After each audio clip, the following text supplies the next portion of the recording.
Jungle.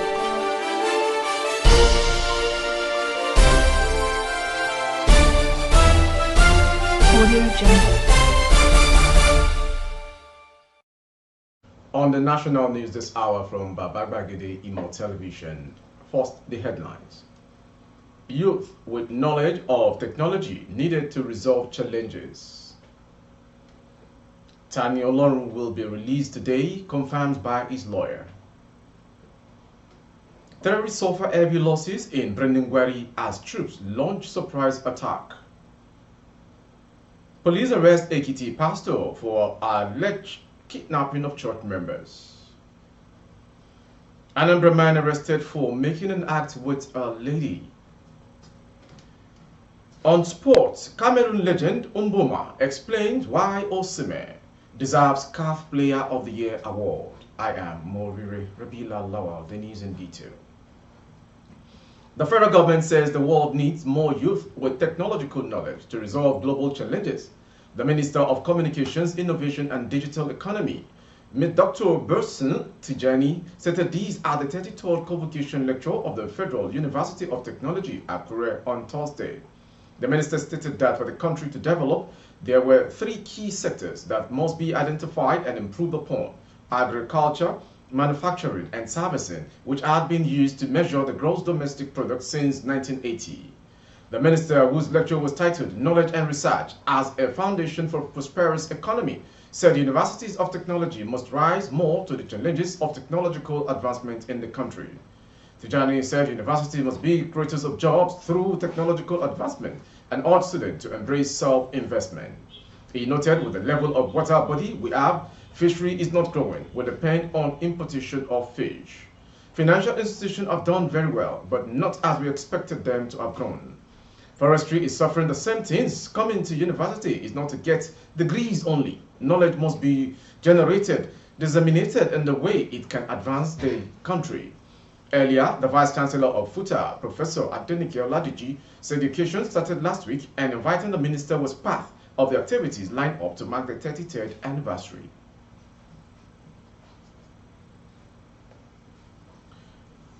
Ademola Bank's counsel representing Isheshe activist Abdulaziz Adebola aka Tani Olorun said its client will regain his freedom today. Adebola has been in detention at the Correctional Service in Ilorin since August 17, following his arraignment on 5 counts of alleged criminal conspiracy, inciting public disturbance of public peace, criminal defamation of character, and international insult. On Thursday, November 16, he was granted bail in the sum of 2 million naira and 3 shorties in like sum. Speaking on Friday, Bank told correspondent that the client will be released today. The case came off for bail yesterday and we have been dragging it for some time, but thankfully we got bail yesterday. The conditions are slightly stringent, but we are still struggling to comply. We will comply with the bail terms by today and he will be released on bail. Yes, he will be released, says Banks. Moving on to the north. Bandits and terrorists operating in the forest of Brendengwari suffered heavy casualty on Thursday in the hands of troops of 1 Division Nigeria Army and Operation Well Punch. This was made known in a statement signed by Lieutenant Colonel Musa Yahya, Acting Deputy Director, Army Public Relations 1 Division, which was obtained yesterday. Yahya said, acting on credible intelligence, the troops carried out an offensive clearance operation to the forest against the terrorist strongholds in Sabombrini, Dogondawa, Salawa, Maidori Ngede Allah, and Kintinda in all Brendengwari local government area of Katsina State and Kaduna, and made contact with the insurgents. In the firefight that ensued when contact was made, troops neutralized 6 bandits, recovered 2 AK-47 rifle, 4 AK rifle magazine, 14 rounds of 7.62 mm ammunition, 40 pairs of bandit uniforms, and 9 motorcycles.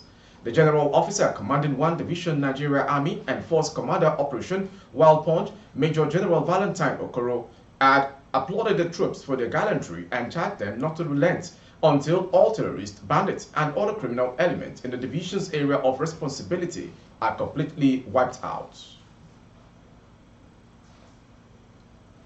Moving on to Southwest. The controversial founder of Christ High Commission Church, Araromi, in Ekiti State, Noah Abraham, who was in the news last year for allegedly collecting 310,000 naira from church members as a ticket to heaven has been rearrested for more grievous offences.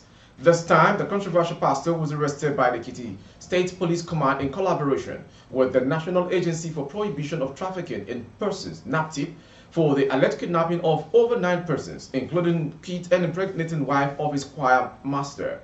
It was gathered that some of the hostages were children of his members from where he hypnotized them, brainwashed, and set them against their parent. Narrating their ordeal, some of the parents of the children who were kept hostage, church members, and even the legal wife of Pastor Abraham, who had staged a protest to the Ekiti State Police Command, pleaded with the government to appropriate authorities as well to assist them in getting their children, wife, relatives out of the captivity of the pastor.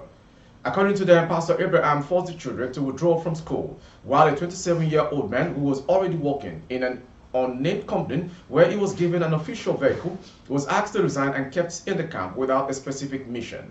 Speaking with journalists, the choir coordinator of the church, Mr. Dari, confirmed that the pastor snatched and impregnated the mother of his 3 children. You are watching the national news from Baba Gbagede Imo Television. Next to come. The Anambra State Ministry of Women and Social Welfare, through the Anambra State Police Command, has apprehended a 31-year-old man identified as James Rich for impregnating a lady who resides in Awka, the state capital.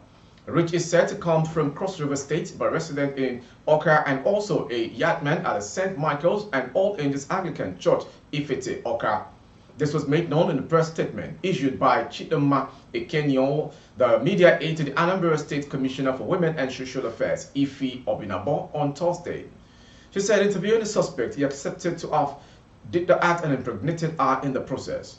He explained that he usually did so every Sunday morning at the church premises and that he had did the act for her for about 3 times, after which he gave her the sum of 200 naira to buy biscuits. The suspect, who though married with 2 children and expecting a 3rd child, lives on the church premises where he carries out his daily activity, pleaded for pardon, stated that this was his first time of committing the crime and that it was temptation that made him to do so. Reacting to the incident, the Commissioner for Women and Social Welfare, Obinabo, who spoke through our special assistant, Blessing Nweke, disclosed that the case will be charged to court immediately in order to get justice for the lady. She therefore warned adults to stop doing the act to girls or ladies, especially minors, to avoid spending the rest of their lives in prison, as the state does not tolerate such acts. Moving on to the next story.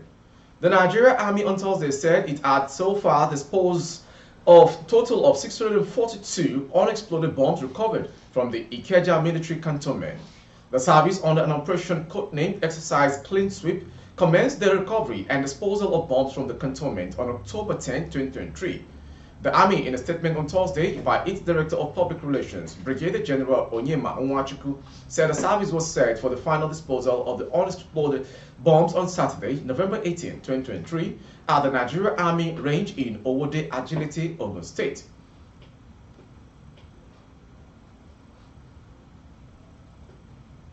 The Central Bank of Nigeria said its monetary policy reforms are beginning to have positive effect on the country's economy. Reacting to the just released inflation rates for October in a statement issued by the Director of the Corporate Communications Department, CBN, Isa Abdelmumin, the Apex Bank vowed to return to evidence-based monetary policy status to restore stakeholders' confidence in Nigeria's financial system. In October, the CBN Governor, Dr. Yemi Cardozo, said there was an urgent need for discontinuation of unorthodox monetary policies and foreign currency management and unorthodox use of ways and means spending. Cardozo added, the economic policy proposals of the administration identify a set of fiscal reforms and growth targets that will achieve $1 trillion GDP within 8 years. According to data released by the National Bureau of Statistics figures on Wednesday, inflation accelerated to 23.33% in October, a slight increase from September's 26.72%. The Apex Bank emphasized that the current inflation rates underscored the gradual influence of the CBN's money market reforms on the economy. Moving on to the next story before sports. At least 2 people are feared killed in the Kaduna State capital on Thursday as police operatives attempted to disperse the proscribed Islamic movement in Nigeria, IMN, otherwise known as Shiite, during a protest over the ongoing Israel-Palestine war. Pandemonium broke out following the alleged killing of two passers-by as security operatives tried to disperse the IMN members who were holding a procession along Wharf Road in the Kaduna metropolis. An eyewitness said that the Shiite holding banners with a photograph of the leader, Sheikh Ibrahim El-Zakizaki, were marching towards the office of the National Human Rights Commission to submit a letter in support of the people of Gaza in Palestine when they were resisted by security operatives, and during the process, a commercial motorcyclist and another passerby were reportedly killed. Commenting on the incident, the police public relations officer in the state, Mansur Hassan, blamed the IMN members for the crisis, accusing them of killing an innocent motorcycle operator, Sani Aliyu. Lastly, on sports. Cameroon legend Patrick Mboma has tipped Nigeria international Victor Osimhen for the 2023 CAF Player of the Year award. The Confederation of African Football recently released the list of 30 nominees for the men's categories for the CAF Awards 2023, scheduled for December 11, 2023 in Marrakech, Morocco. Among the favorites for the prestigious prize are Napoli striker Victor Osimhen, Al Nassr forward Sadio Mane, Liverpool superstar Mohamed Salah, and Yassine Banu of Al Hilal. Last season, Osimhen scored 26 lead goals for Napoli to lead Italian Serie A title as their Petnopi won the Scudetto again after more than 3 decades, according to information. The 24-year-old won the Golden Boot as he smashed George Weah's long-standing record of African with the most goals in the Italian top flight. And ahead of the CAF Awards, the winner of the prize in the year 2000, Patrick Mboma, has suggested that it would be difficult to fight Osimhen for the prize. Mboma, who was in the stands during Nigeria's clash with Lesotho at the Godswill Akpabio International Stadium in Uyo, said this: "Not only because he is a striker, but I think Osimhen has done a great job and his performances are at top level. It will be tough to fight against him. My favorite is Victor Osimhen of Nigeria." With the sports story, we've come to the end of today's national news. Before we go, some headlines. Youth with knowledge of technology needed to resolve challenges. Tani Alura will be released today, lawyer confirms. Terrorists suffer heavy losses in Breningwari as troops launch surprise attack. Police arrest Ekiti pastor for alleged kidnapping of church members. And on sports, Cameroon legend Mboma explains why Osimhen deserves CAF Player of the Year Award 2023. For updates of our broadcast on YouTube, our handle is Babar Bagide Imo Television. Kindly subscribe and click on the notification bell selected option all to access all of our broadcasts.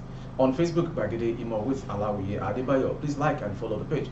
For advert placement of your goods and services, coverage of events and function, please dial the phone number streaming on your screen. It's another beautiful Jumat in the world for Muslims faithfuls. May it never be our last, inshallah. Jumat Mufida. I am Moriri Rabila Lawal. Audio Jungle.